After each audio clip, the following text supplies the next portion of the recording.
Did you know that if you create videos in Camtasia to upload to YouTube, that you can automatically create a clickable table of contents in the description box?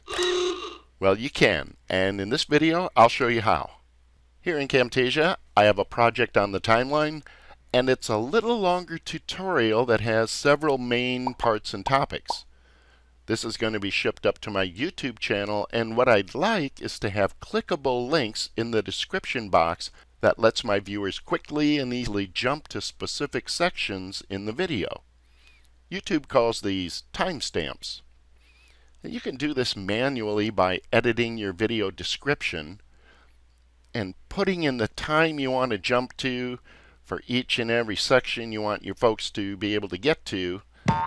Yeah, it's kind of a pain, right? Meanwhile, back in Camtasia, I'm going to move the playhead to a point in time I want viewers to be able to jump to, and drop a marker by pressing Shift-M.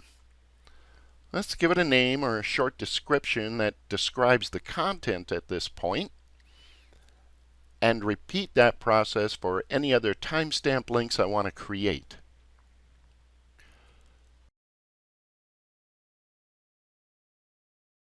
And when you're done, go to Share and select YouTube as the produced video destination. You'll need to sign into YouTube and/or connect your channel if it's your first time. Enter all the normal YouTube info, title, description, tags, and such. And then you see this nifty little option down here. Check the Create Table of Contents from Markers box, and then Finish. Camtasia will first render your video and then upload it to YouTube for you.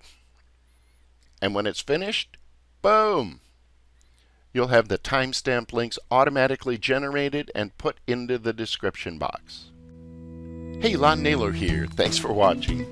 Leave your questions and comments below. I answer all of them personally. And if you like this kind of content, consider subscribing and clicking the bell notification button so you don't miss anything. Thanks again, and I'll see you next time.